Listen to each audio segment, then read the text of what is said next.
I'd like to welcome everybody to today's presentation of lifestyle interventions for mental health.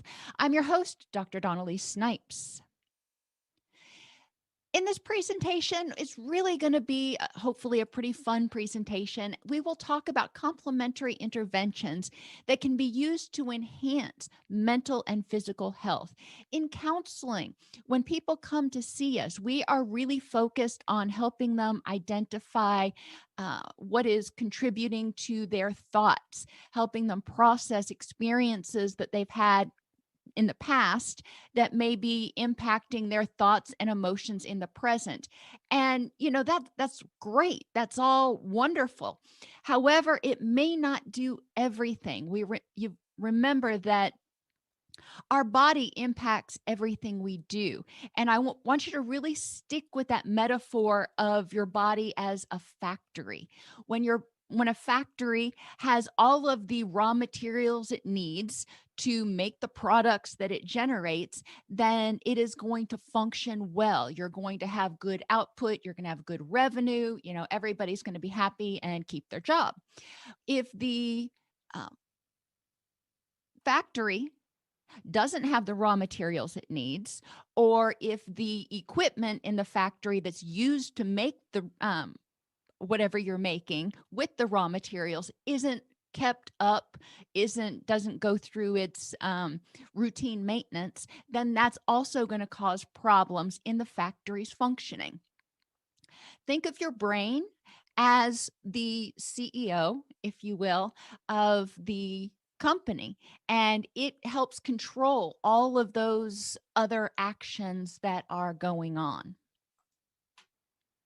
More than 50% of Americans suffer from one or more chronic conditions associated with disturbances of the threat response system, or what we've learned to call the hypothalamic pituitary adrenal axis, the HPA axis. This costs an estimated $3.3 trillion annually because people have issues like major depressive disorder, generalized anxiety, gonadal hormone imbalances. If you were in that class a few classes ago, a couple weeks ago, you know that when our gonadal hormones, our estrogen, our testosterone, progesterone, get out of balance, it causes mood symptoms. It causes imbalances in the availability of neurotransmitters. So, people with gonadal hormone imbalances often experience depression and anxiety. We see this too as people get older. And this is one of those lifestyle factors, I guess. As we get older, our body actually does not make as much of our primary gonadal hormones, and that can contribute to mood symptoms in people in later in life. The body actually starts decreasing its construction output of those hormones in our mid 20s, and it starts to go down from there. So it is important when you're working with adult clients to consider whether their gonadal hormones might be contributing to some of their mood symptoms. Now, obviously, there's probably cognitions that go along with it, and they may have other traumatic experiences. Generally, people's dysphoria, mood issues, behaviors are not caused by just one thing. It is a culmination of a lot of things. People who experience HPA axis disturbances are also at a much greater risk for diabetes. And there is a lot of research that associates diabetes with a significantly increased risk for depression. Autoimmune disorders are another thing that are exacerbated by stress, by our lifestyle factors. And it's important to recognize that autoimmune disorders, um, the lifestyle factors we may be talking about may not just be emotional stress. It can be physical stress, like eating something like gluten that causes an inflammatory reaction in the body. That is a stressor. When you eat something that your body thinks is toxic, that's a stressor to it. People with autoimmune disorders are at greater risk for depression because as inflammation goes up, we know that the likelihood of depression also goes up. They don't exactly know why that happens, but there's almost, almost, there's a very strong correlation. Let's just say that. We also see increased levels of anxiety in people with autoimmune disorders. There's anxiety about having another flare up. There's anxiety when they do have a flare up that, oh my gosh, maybe this is getting worse. There's anxiety when they have flare ups that because they can't do the things, or they're not as able to do the things that they want to do, they may fear rejection from the people that they love, their support system, because they can't do the things that they can do when they're not symptomatic. So there are a lot of issues with autoimmune disorders that can contribute to depression and anxiety, both cognitive, interpersonal, and physiological. Stress, HPA axis dysregulation, is also associated with metabolic syndrome. And the key identifying feature of metabolic syndrome in a lot of people is gaining a lot of weight in the midsection, having sort of that, what we used to call a beer belly. When people's cortisol levels go up, interestingly enough, for some unknown reason, or a reason I don't know, the researchers probably do, we tend to store fat in our midriff, not in our legs, not in our arms. When we have high cortisol levels, we tend to store more fat in our belly and our gut area. So one of the signs of metabolic syndrome is often core weight gain. Cardiovascular disease and hypertension also go up as the HPA axis becomes dysregulated. And when your cardiovascular system is not working well, it can contribute to symptoms of anxiety. If you have heart palpitations, it can make anxiety worse. Likewise, if you are not getting enough oxygen because you've got bradycardia, or because your arteries are getting all clogged up with plaque and everything, so you don't have as good a circulation, oxygen's not getting to the brain. That contributes to the development of mood symptoms, mainly depression, but it also contributes to the development of dementia later in life, because that lack of oxygen does have effects over time. And hypothyroid. If you've worked with people who have hypothyroid, you know a lot of symptoms of hypothyroid are very similar to symptoms of depression. The low energy, the sluggishness, apathy, a lot of things are associated. We know that when cortisol is high, it prevents the thyroid from being able to convert the T4 to T3. So people can develop hypothyroid if they are exposed to stress for too long. My point being, stress, this sort of amorphous thing that we call stress, contributes to the development of mood disorders. But it's not just emotional stress. It's not just thoughts. It's also physical stress, stress on the body factory that keeps it from running effectively. One of those sources of stress is the media. And I use this term kind of broadly, but a lot of what we're talking about here is news media. Regardless of what channel you watch, any news media, they are, what's the word I'm looking for? Funded, supported by advertisers. That means they want people, and advertisers want people to watch them. They want more bang for their buck. Well, are you going to tune in to watch fluff pieces? Or are you going to tune in because you need to find out what terrifying thing you've got to protect yourself from? Most people are more likely to tune in to what I randomly call fear porn. We are so afraid of missing something that is crucial, that might be dangerous to us, that we tend to stay more hooked on media than if they were just playing fluff pieces all the time.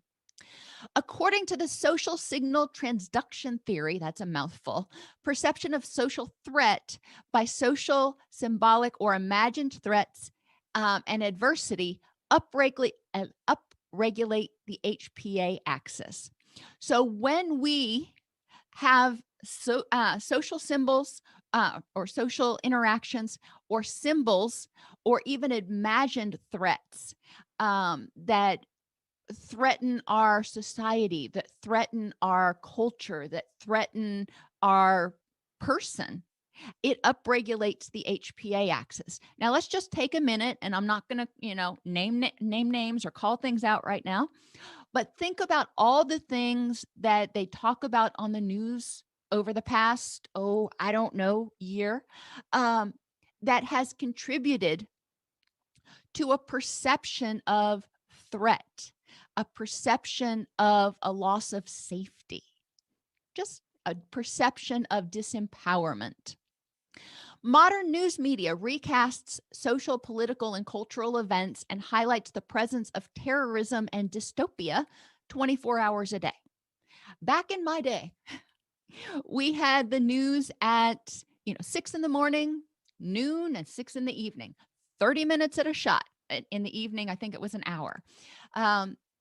Now it's on literally 24/7, 365. And even if you are aware that what you're seeing is the same thing over and over and over again, if you watch a story at 8 in the morning that triggers you, and then you hear it again at 9 in the morning, 10 in the morning, noon, etc., do you think it's not going to trigger you then? It may not trigger you as much. You may become a little bit habituated to it. But hearing it over and over again, if it triggered you, is likely going to trigger you again. So you're um, exposing yourself to repeated iterations of that stress response. The persistence of threat messages within a climate of heightened awareness and vigilance about domestic and international terrorism causes chronic HPA axis activation. Our culture right now, unfortunately, seems to be very focused on, instead of focused on helpfulness and tolerance and patience and, safety, we hear when we tune into the news, when we tune into the media, about domestic and international terrorism that sort of strips people of their perception of safety and their perception of personal power to keep themselves safe. This keeps people on high alert. People feel in many cases right now like they are in a virtual foxhole and they can't go to sleep. I've talked to some clients who literally have difficulty sleeping because they're afraid if they go to sleep or when they go to sleep, somebody's going to break into their house. There are a lot of people who don't feel safe, and a lot of people who may used to have felt safe who don't feel safe anymore. And this causes chronic HPA axis activation, leading to the release of pro-inflammatory molecules in the body. So it creates systemic inflammation, increases levels of cortisol and glutamate in the brain that creates a neurotoxic environment. So you start burning up brain cells. Um, and all of these things can contribute to the development of depressed mood, fatigue, and just behavioral withdrawal. You don't want to do it anymore. You don't care. You don't have the energy. Well, if you're not sleeping well, if you're not getting that deep restorative sleep, yeah, you're going to have a hard time having the energy to want to do things. The ubiquitousness and persistence of these messages can be even more damaging to youth who, depending on their developmental level, may not be able to understand something that's being recast from something that's still occurring, or something that's happening 1,000 miles away from something that is like right in their neighborhood and an imminent threat. So children are especially sensitive to a lot of these things. They may not understand that they are safe because what they're seeing on TV is something that happened, 6 months ago, or something that happened across the border, in a whole nother country. It is important, if children are exposed to this, young children, that we explain to them what they're seeing. And young children, like 5, 6, elementary school, still have difficulty sometimes conceptualizing that. One of the things that we can do if children are exposed to news media and some of the stuff that we're talking about, get on things like Google Earth and show them physically, visually show them, you are here. Here's the United States. And then, maybe here's where grandma lives because they know it takes a long time to get to grandma's house. And then here is where this is going on. So they can see spatially, sort of, that they don't have to worry about something that may be happening in Syria, for example. So that's important with children to help them make it tangible. Remember, young children can't think abstractly, so they need things very concrete, visual. And if you can help them, give them things to manipulate. But generally, with what we're talking about here with the media, maps are where it's at. Caregiver stress from these messages can also contribute to mood and behavioral disorders in children. Children are extraordinarily perceptive little people, and they may not understand why you're angry or why you're upset or distressed, but they can sense it. Even infants can sense distress in their caregivers. And it's overwhelming. They've done studies with infants, and when the caregiver was distressed, the infant yawned more and would avert their gaze more frequently because it was just too overwhelming, too overpowering to handle the energies, if you want to put it that way, that the caregiver was giving off. So it's important to recognize that even if the children are not seeing the stressful media, if you are in a state of distress, it is going to impact them. And I think this is really important that we help caregivers become more alert to, so they're more aware of the impact of their nonverbals on their environment and on the children in the environment. If we think back to adverse childhood experiences, having a caregiver with a mental health issue can contribute to adverse childhood experiences, partly because the mental health issue, if it's uncontrolled, may prevent the caregiver from being able to adequately and accurately attach with the child, being consistent and responsive, attentive, validating, and empathetic. Since all people engage in more detailed processing of negative events, because, it's a lot more threatening, it's a lot bigger of a problem if we miss the snake that's on the ground than if we miss the bunny rabbit. So we are primed to pay more attention and pay more attention to the details of negative events.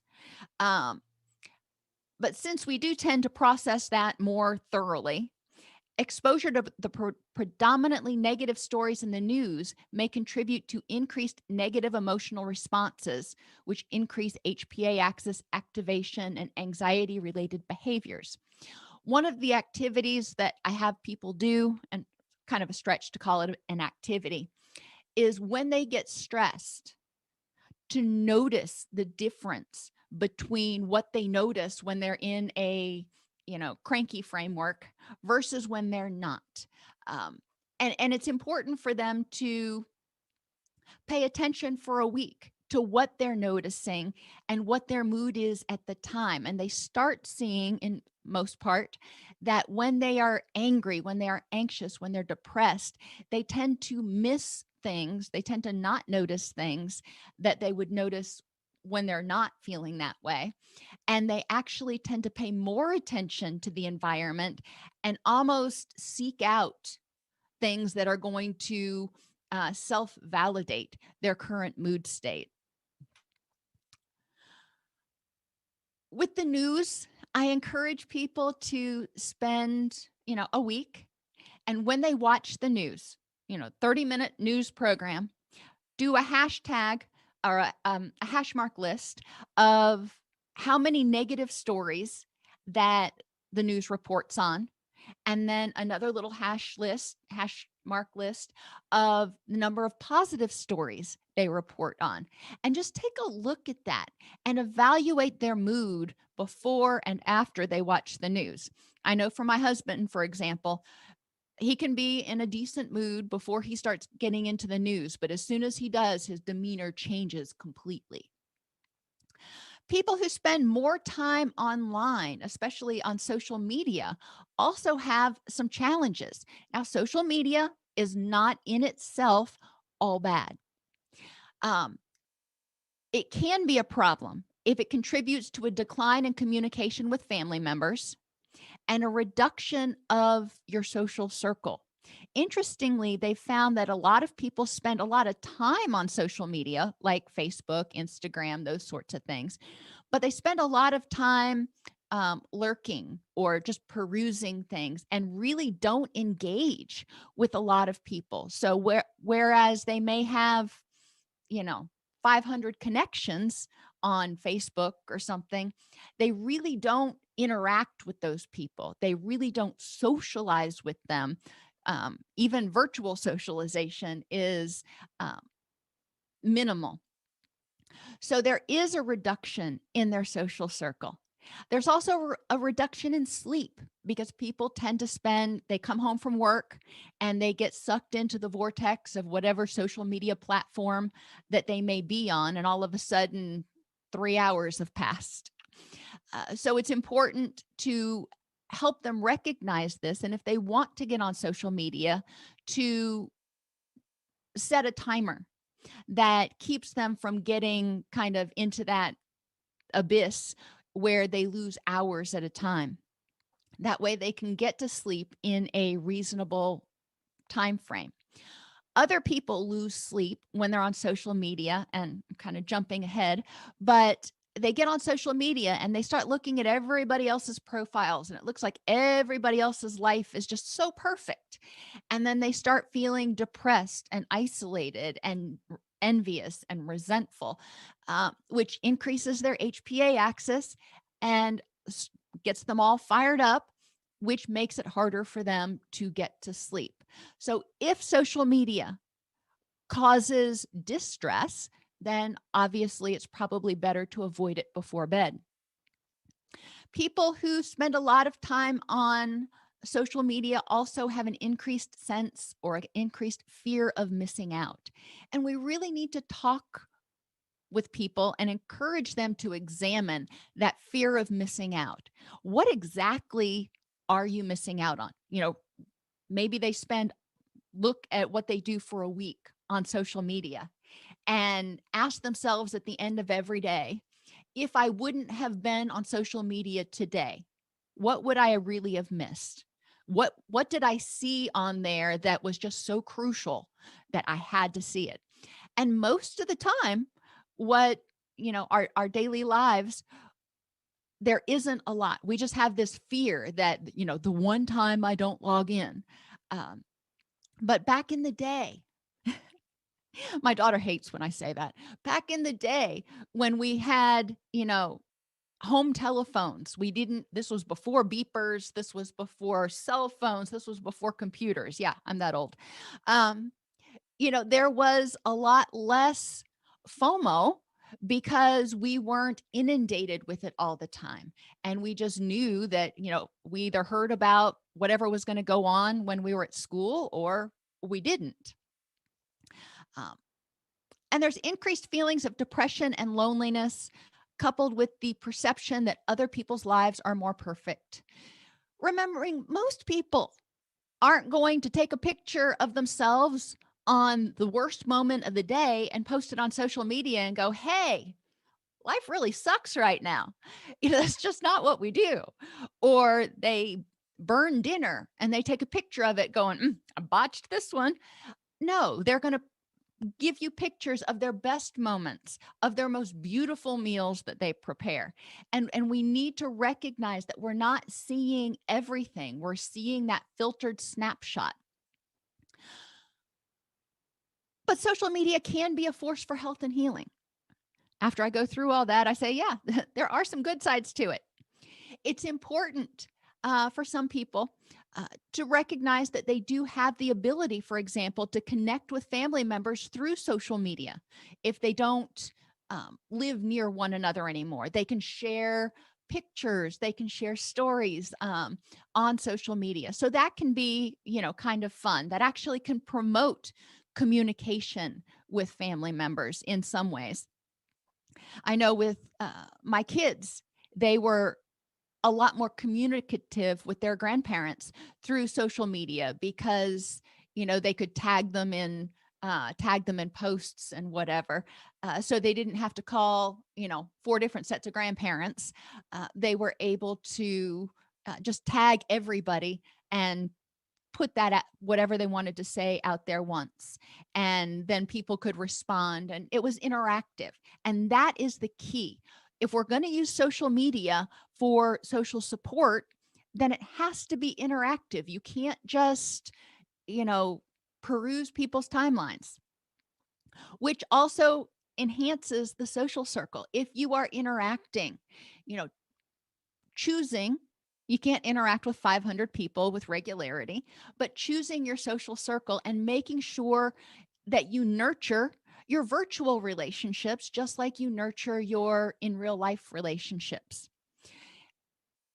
And using social media to connect with others with like interests or like situations, depression support groups, health and healing groups, meditation groups, uh, nutrition groups, let's start exercising groups. There are actually a lot of very positive, supportive groups on social media. You just need to find it. Um, for health and nutrition, for example, it's not necessarily on what you would think of as traditional social media, but the Spark People app has a really active board where people support one another and provide words of encouragement and suggestions and everything. So that is uh, an app that people can download that is very targeted to health and wellness.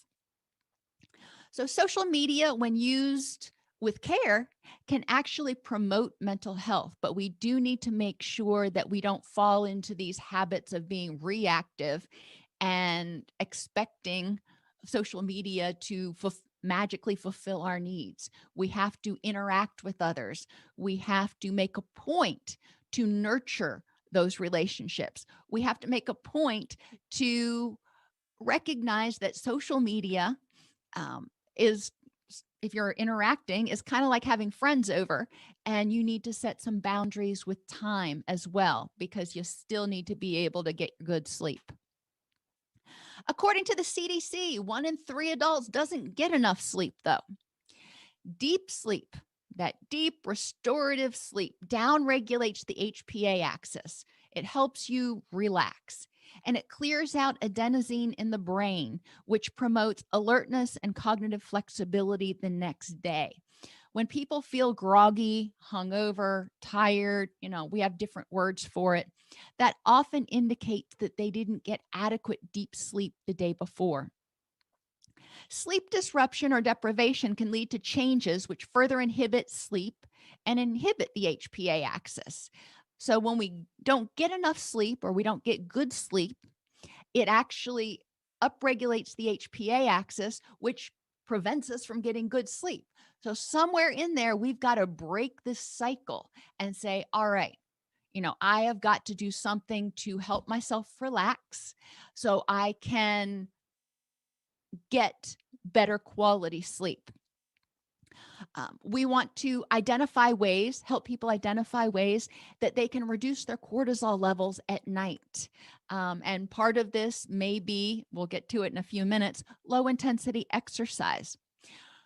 We want to make sure that they are eating a healthy diet so they have adequate levels of the raw materials they need to make serotonin and eventually melatonin.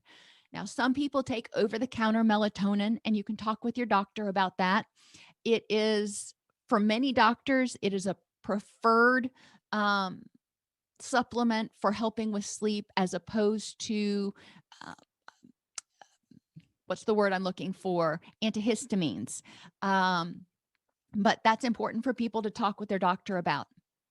Uh, When we are trying to enhance sleep hygiene, one of the things we can do is to help have people do an A B test. And I do this with a lot of things. We've talked about it a lot already. When you are getting good sleep, on a night you've gotten good sleep and you've, really tried to pay attention to your sleep hygiene, how do you feel the next day? And just kind of keeping a log or a journal of that. And then on days where you haven't gotten enough sleep, either you're tossed and turned all night, or you let the dog sleep in the bed, or you stayed up way too late, how do you feel the next day? It's important to help drive it home very practically for people how sleep deprivation impacts them, and then start educating them about sleep hygiene. Because first, they need to buy in to the belief that sleep hygiene is important, and not just because we tell them it is. And then we can start educating them about blue light and minimizing blue lights 2 hours before bed, about making sure that the environment is cool, about attending to anything that's going to wake them up, from their dogs moving around to noise to even allergens. It's important to evaluate sleep hygiene. And I have several videos on sleep hygiene on the website, so I'm not going to go into, deep detail on that. According to the American Academy of Sleep Medicine, 26% of adults have sleep apnea. Wow, that's a lot. 26% of adults have sleep apnea, which not only disrupts their sleep, but also the sleep of their partners.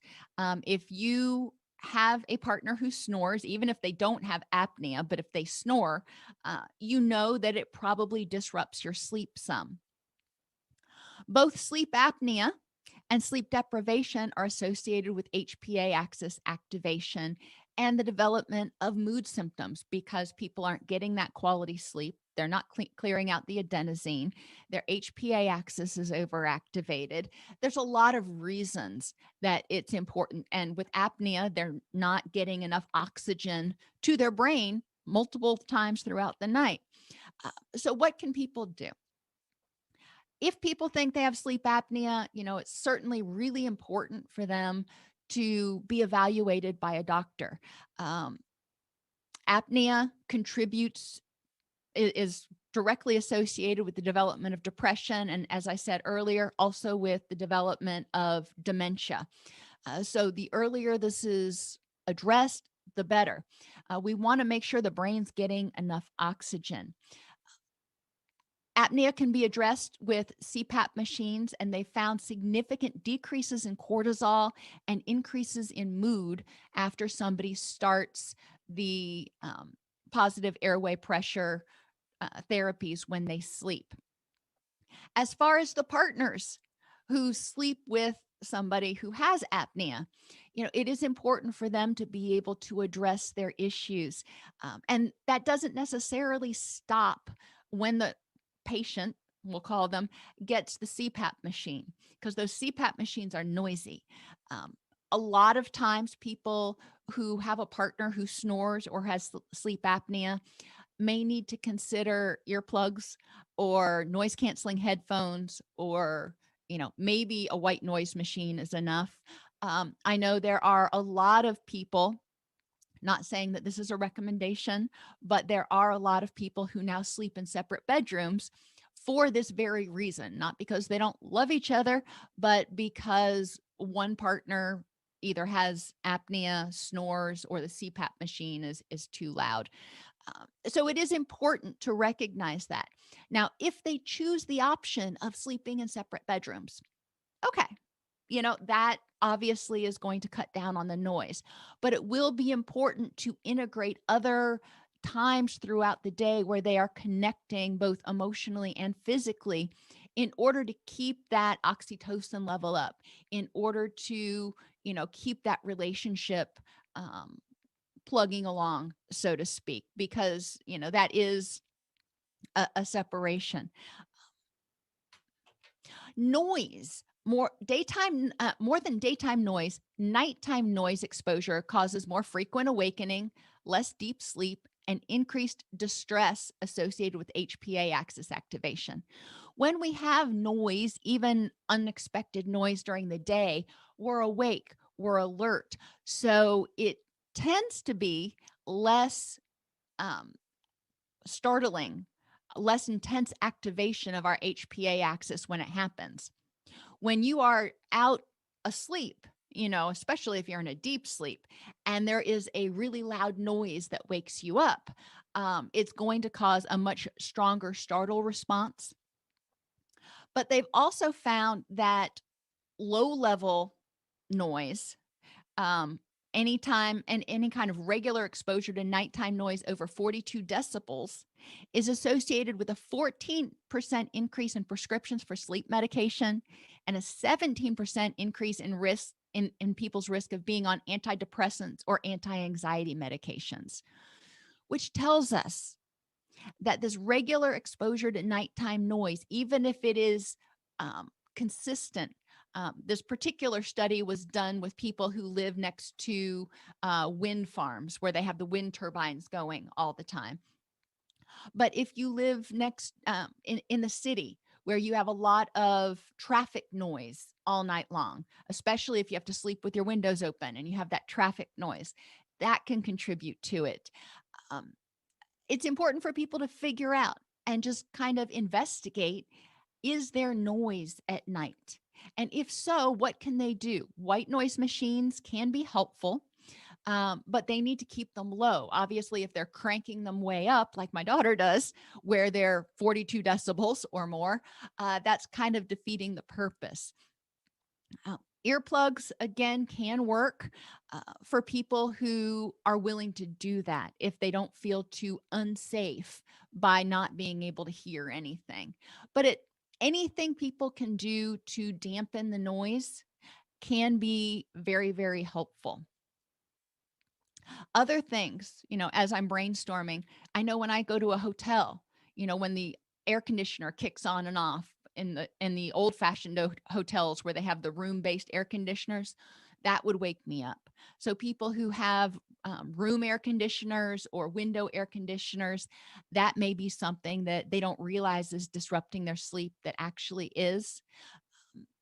you know, Getting creative or getting inquisitive about the different types of noise or different things that might be waking somebody up at night is important.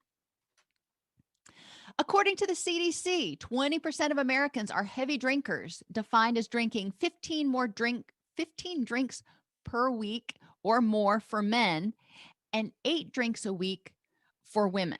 So, for women, that's roughly 1 drink a day. Any more than that is considered heavy drinking. Alcohol stimulates the HPA axis, and repeated alcohol exposure leads to that HPA axis dysregulation, that hypocortisolism that we've talked about, the blunted HPA axis response. So when you drink, it doesn't have the same stimulatory effect anymore, which can lead to depressive symptoms, including anhedonia, fatigue, behavioral withdrawal. And we do know alcohol in particular does contribute to widespread inflammation. It's If you've ever had Everclear, you know that alcohol itself can be kind of powerful stuff. Obviously, a lot of people aren't drinking Everclear, but what they are still getting that alcohol in their system, just in a lower intensity, which does cause inflammation of the gut and the soft tissues. Not everybody is willing to give up alcohol. One of the things that I talk with my clients about is the fact that when you drink before bed, it may help you drift off faster, but as the alcohol leaves your body, it actually impairs your sleep. So if you're going to drinking early enough that when you go to bed, your blood alcohol is 0.0 is certainly what you want to aim for. And having people consider how much they actually need the alcohol. Now, again, not everybody's willing to give up their wine, their beer, their liquor, whatever. That is a personal choice. Uh, uh, but recognizing that if you're going to drink, there may be times that are um, less harmful to drink. The stimulant effects of nicotine and caffeine may intensify sleep problems, and both of these things are often used during waking hours to counteract the effects of sleep problems on cognitive functioning. So you use a stimulant, it keeps you from getting good sleep, then you continue to use the stimulant to counteract the effects of not getting good sleep. Eventually, that system is going to break down. Again, with nicotine and caffeine, just like we see with other things, the HPA axis is going to start getting blunted in the face of persistent exposure to the stimulants, to the cortisol, to the norepinephrine. They found that as nicotine use and dependence goes up, HPA axis activation actually goes down. The HPA axis just says, you know what, I can't get that excited as much. It starts becoming resistant to the effects of the stimulant.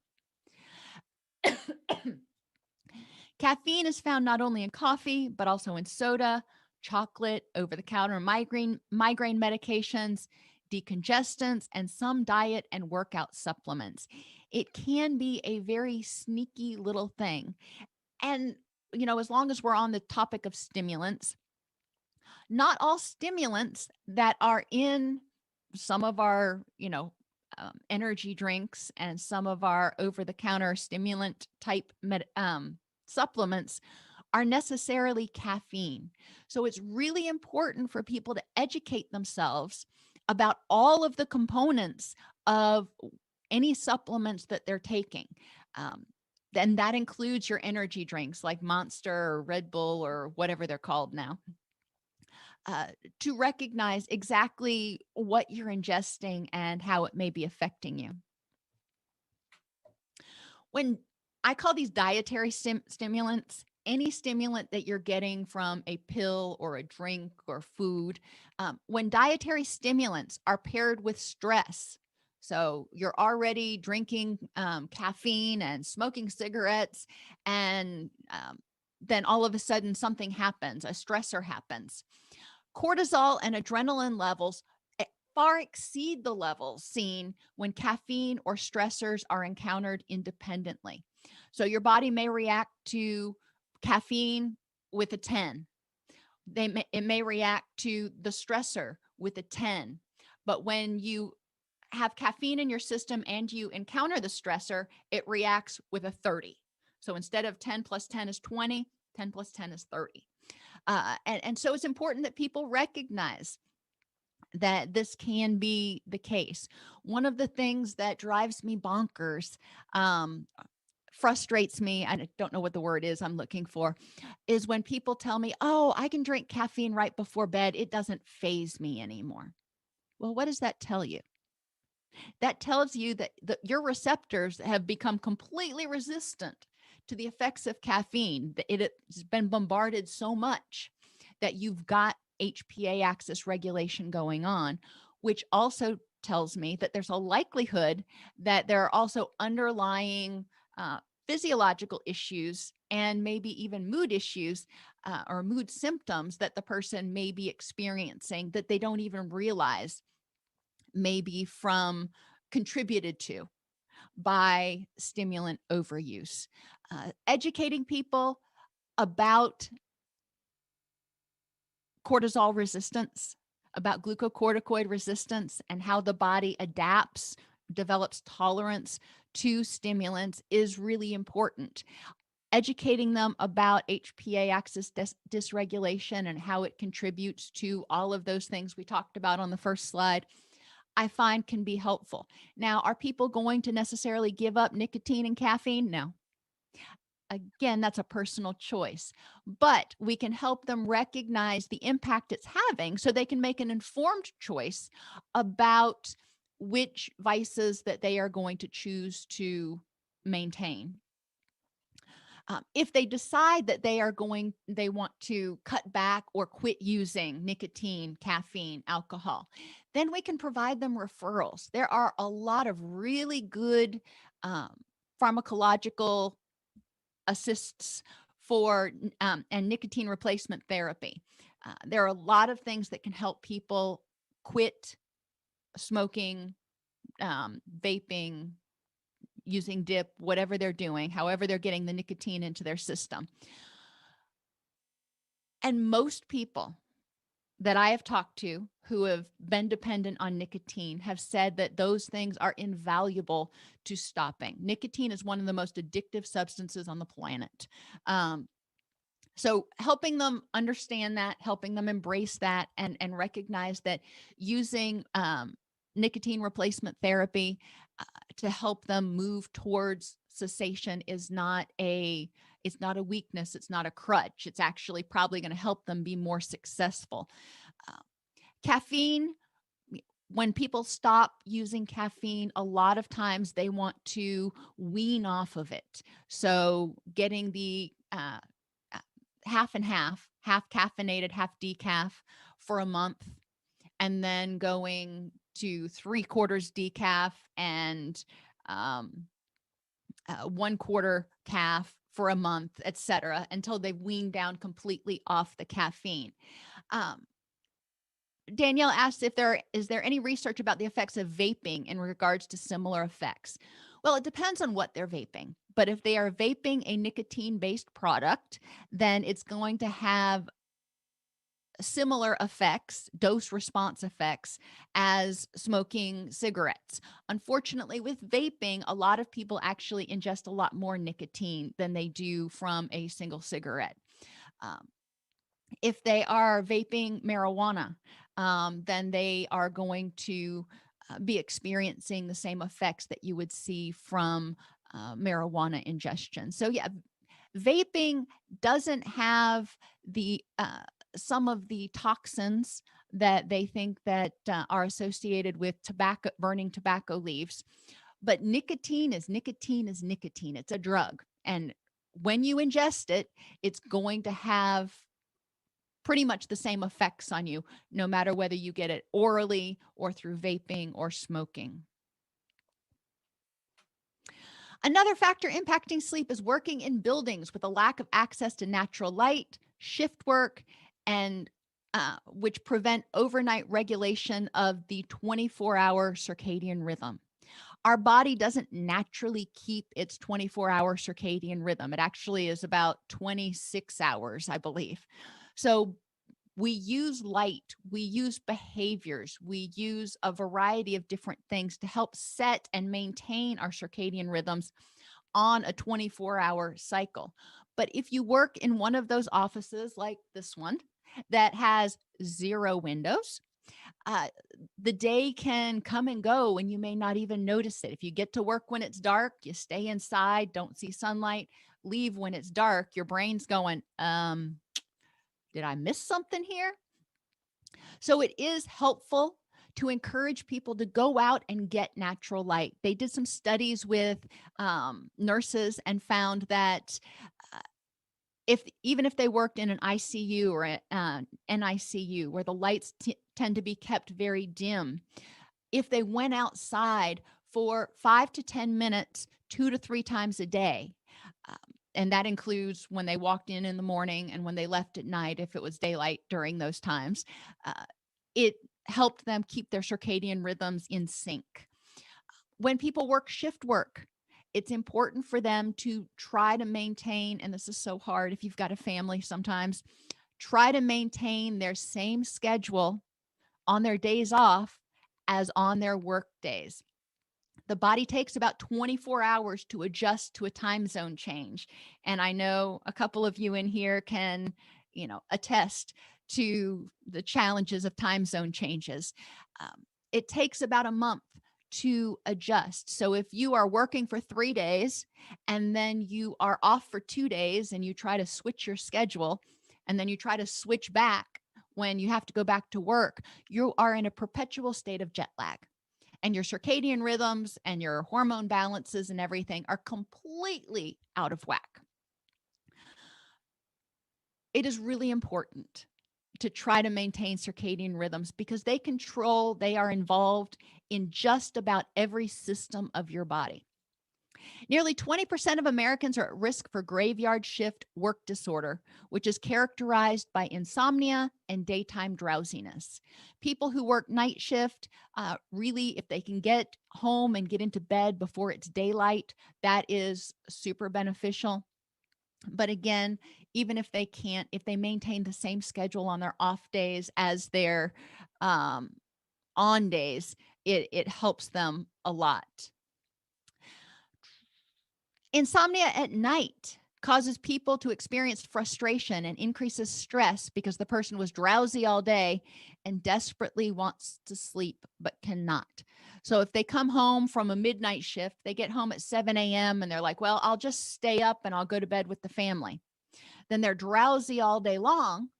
But when it's time for them to go to work, if on their work days, they tend to get their second wind and now they can't get to sleep. And that causes a lot of frustration and consternation. Daytime drowsiness also causes people to use those daggum stimulants again to wake up or get energy throughout the day, which increases HPA axis activation, anxiety, and the potential to develop the glucocorticoid resistance and depression. Helping people learn about their circadian rhythms is important. Advocating with businesses, with work groups for developing shift work that is most supportive of people's circadian rhythms. I worked with law enforcement for many years. And one of my battle cries with every department I worked with was do not switch people's shifts every 30 days, please. And if you're going to switch shifts, maybe once a year, switch forward. So instead of going backwards where somebody who was working midnight shift is now working at 7 in the morning, go forward. So the person who was working, 8 a.m. to 4 p.m. is now working 4 p.m. to 12 p.m. So that bumps up their schedule 8 hours and just keep moving forward like that. Research has found that that is less detrimental. Up to 95% of some neurotransmitters are made in the gut. Remember, we talked about how the gut-brain axis links emotional and cognitive centers of the brain with your digestive tract through the vagus nerve. So think of, your gut as one of the departments in your body factory. And if the machinery is not working, or if it doesn't have the materials it needs to do its job, it's going to communicate to the brain that there's a problem.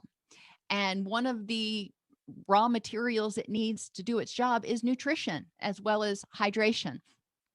So when we are malnourished or dehydrated, the gut tells the brain that there's a problem and it activates the HPA axis. Since many of the hormones and neurotransmitters in the body are constructed from amino acids with the help of carbohydrates, vitamins, and minerals, a healthy body can help regulate the balance between our different neurotransmitters, positively impacting our neurological, emotional, and behavioral self. Easy tips for nutrition. Eat colorfully. 3 colors on every plate can really help up the ante for antioxidants. And antioxidants help reduce inflammation by helping to clear out some of the oxidative stress.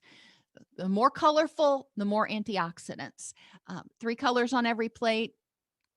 Carry a water bottle with you so you are getting better hydrated. Generally, when people start making those 2 changes, they start experiencing really positive effects on their energy, on their sleep, on their mood. There are a lot more changes they can make. They can download an app like Spark People. No, I'm not paid by them. I just happen to like their app. And keep a nutrition log every day. And at the end of the day, they can look and they can see which nutrients they got plenty of and which ones they were a little deficient in. And they may be able to alter their eating that way. When I used to work in a group setting, we would share recipes, and I would encourage people when we talked about nutrition to share some of their favorite foods. And then we might talk about, healthier ways to make some things. Sedentariness is another problem.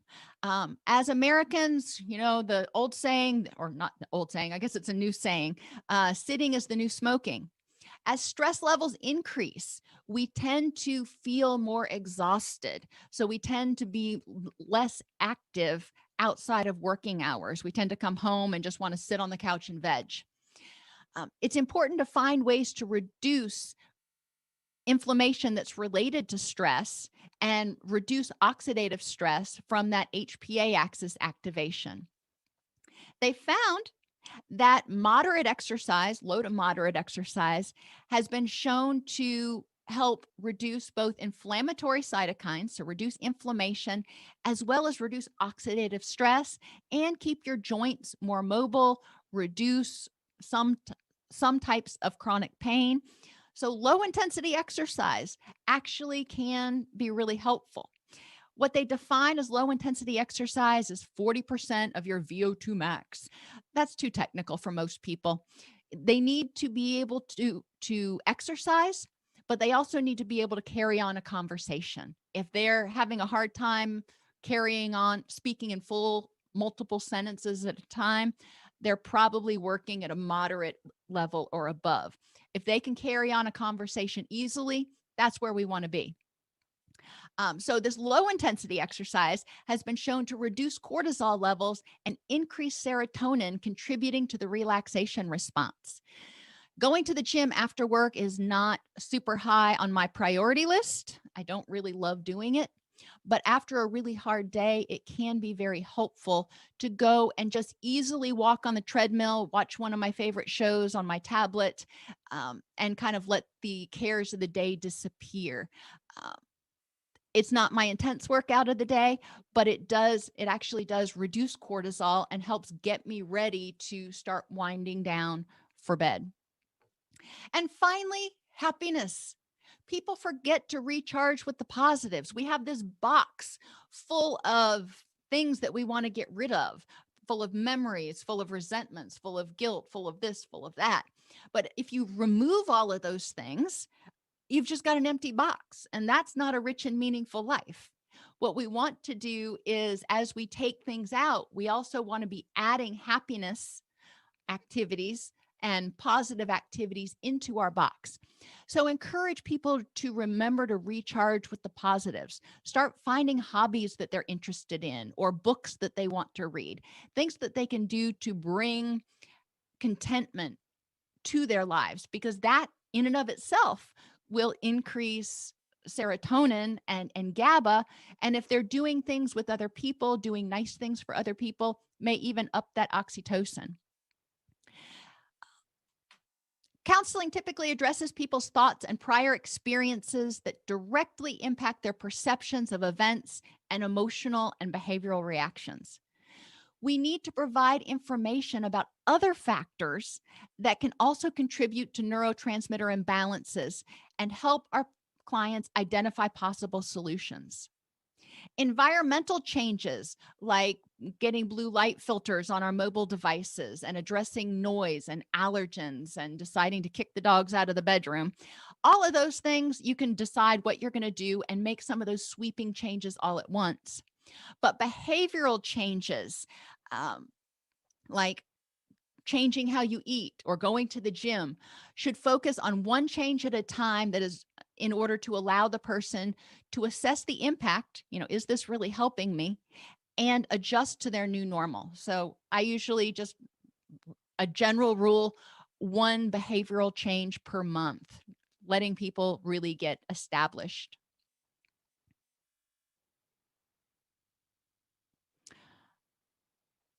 And Veronica, I totally agree with you. Including in your assessment a recommendation that people get a full physical from their primary care physician, including blood work to assess gonadal hormones, to assess thyroid hormones, to assess their vitamin D levels. There are a lot of things that a very simple blood test can tell that are very often out of whack and contributing to people's mood issues. So that is a, you know, really, really wise suggestion. All righty, everybody. I told you we'd get out a little early. I guess I fibbed on that one, but I appreciate you being here. It is now past noontime on Thursday, so we are well into almost to the weekend. I hope you have a fabulous weekend, and I will see y'all on Tuesday.